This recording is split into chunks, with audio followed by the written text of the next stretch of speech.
동북아 뉴스 채널. 안녕하세요. 오늘은 일본 기업들이 중국에서 철수하거나 재편하는 이유와 그 배경에 대해 이야기해 보겠습니다. 최근 일본 기업들은 중국 시장에서의 리스크를 재평가하며 전략적인 변화의 시기를 맞이하고 있습니다. 중국은 오랫동안 저렴한 인건비와 거대한 내수 시장을 통해 일본 기업들에게 매력적인 시장이었습니다. 그러나 최근 몇 년간 중국의 경제 성장 둔화, 부동산 시장의 침체, 그리고 미중 갈등으로 인한 공급망 불안정 등이 차이나 리스크를 부각시키고 있습니다.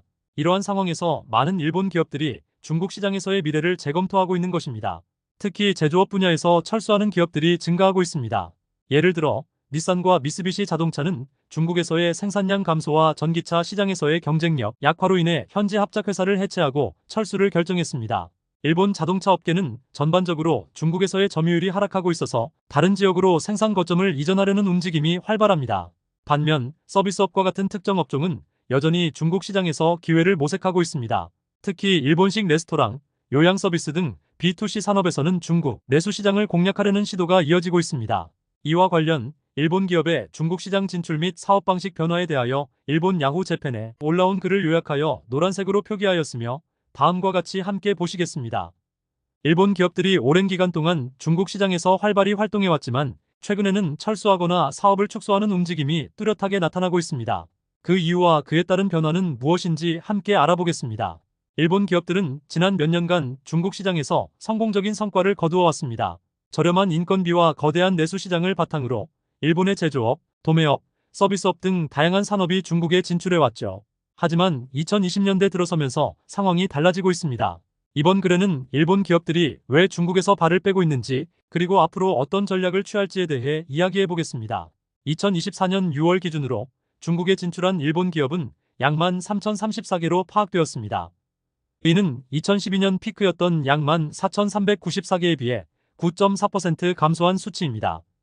특히 상하이, 광둥성, 장쑤성 등 주요 연안 지역에서 철수하는 기업이 눈에 띄게 늘었습니다.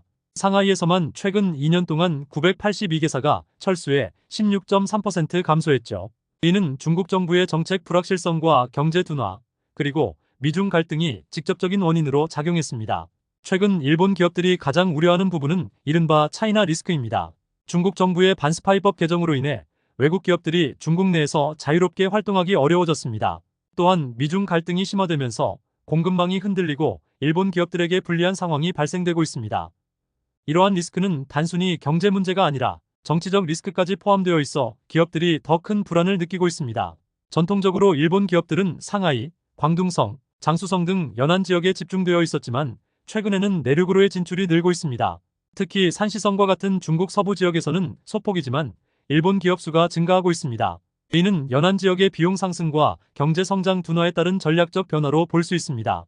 업종별로는 여전히 제조업과 도매업이 큰 비중을 차지하지만 최근 IT를 중심으로 서비스업과 건설업의 진출이 두드러지고 있습니다. 일본 기업들은 중국의 인프라 개발과 IT 산업의 성장에 맞춰 이 분야에서 기회를 찾고 있습니다. 예를 들어 중국 시장에서는 소프트웨어 개발, IT 아웃소싱, 게임 개발 등의 비즈니스가 활발히 진행되고 있습니다. 이제 많은 일본 기업들은 생산 거점을 중국에서 동남아시아로 이전하고 있습니다. 베트남, 캄보디아 등이 그 대안으로 떠오르고 있죠. 이 지역들은 상대적으로 인건비가 저렴하고 정치적 리스크도 중국에 비해 낮기 때문에 새로운 제조기지로 주목받고 있습니다. 일본 정부 역시 동남아시아로의 공급망 다변화를 적극 지원하고 있습니다. 그렇다고 해서 모든 일본 기업들이 중국에서 철수하는 것은 아닙니다. 중국의 고령화 사회를 겨냥한 요양 서비스나 일본식 레스토랑 등 새로운 소비 시장을 노리는 기업들도 여전히 많습니다. 특히 B2C 산업에서는 여전히 중국 시장의 잠재력을 크게 보고 있는 경우가 많죠. 이러한 기업들은 중국의 중산층과 젊은 세대의 소비력을 타켓으로 하여 새로운 비즈니스 모델을 개발하고 있습니다. 일본 기업들의 중국 시장에서의 변화는 전 세계적으로 중요한 시사점을 던져주고 있습니다. 차이나 리스크, 미중 갈등, 비용 상승 등 다양한 요인들이 작용하고 있는 상황에서 일본 기업들은 그 어느 때보다 신중한 접근을 하고 있습니다. 그러나 중국 시장 자체가 갖는 잠재력은 여전히 크기 때문에 철수보다는 사업 재편을 통한 전략적 대응이 주를 이루고 있습니다.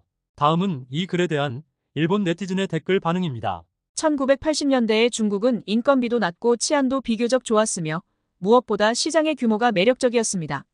그러나 지금은 부동산 버블 붕괴, 반스파이법 개정, 인건비 상승 등으로 인해 거의 모든 매력을 잃어가고 있습니다. 앞으로는 요양사업이나 외식업 등으로 진출하는 일본 기업도 있겠지만 대부분의 대기업 제조업은 일본으로 회귀나 동남아시아로 이전할 것이라고 생각합니다. 자동차나 전자제품이든 간에 이제 일본 회사의 기술 수준이 중국 시장에 맞지 않습니다. 이는 중국에서뿐만 아니라 일본의 제조업 전체가 국제적으로 경쟁력을 잃고 있다는 의미죠. 장래에는 동남아시아에서도 철수를 피할 수 없을 것이라고 봅니다. 안심하고 일할 수 없는 나라니까 감소하는 것은 당연합니다. 다만 설문조사에서는 70% 이상이 변화가 없다는 데이터도 있습니다. 중국에서 돌아온 기업에는 개별적인 지원이 필요합니다. 오히려 일본 정부가 일본으로 진출하는 중국 기업을 어떻게 다룰지 고민해야 합니다. 무분별하게 진출을 허용하면 일본 전역이 차이나타운이 될 것입니다. 그것만은 피해야 합니다. 10년 동안 겨우 1.7% 감소했을 뿐입니다. 정점에 비해 일할 밖에 감소하지 않았죠. 이 정도는 신진대사 수준입니다. 중국에서 거둔 세금이 미사일로 변할 테니 모든 기업들은 철수해 주세요. 아직도 기업이 중국에 진출하겠다는 것은 일본 정부도 이제는 뭔가 문제가 생기면 그 기업이나 직원을 포기하겠다는 뜻인가 보군요. 기업은 그 리스크를 감수하고 진출하는 것이니까요. 앞으로도 중국 내에서 일본 기업들의 전략은 변화할 것입니다. 일부 기업들은 철수를 고려하는 반면 새로운 기회를 모색하는 기업들도 있습니다. 특히 중국의 인구 구조 변화에 맞춘 헬스케어 서비스, 소매업 등의 성장 가능성은 여전히 주목받고 있습니다. 따라서 일본 기업들은 중국 시장에서 더욱 유연한 전략을 통해 성장 기회를 찾으려 할 것입니다. 이상으로 일본 기업들의 중국 시장 철수와 재편 동향에 대한 내용을 살펴보았습니다. 도움이 되셨다면 구독과 좋아요 부탁드립니다. 감사합니다.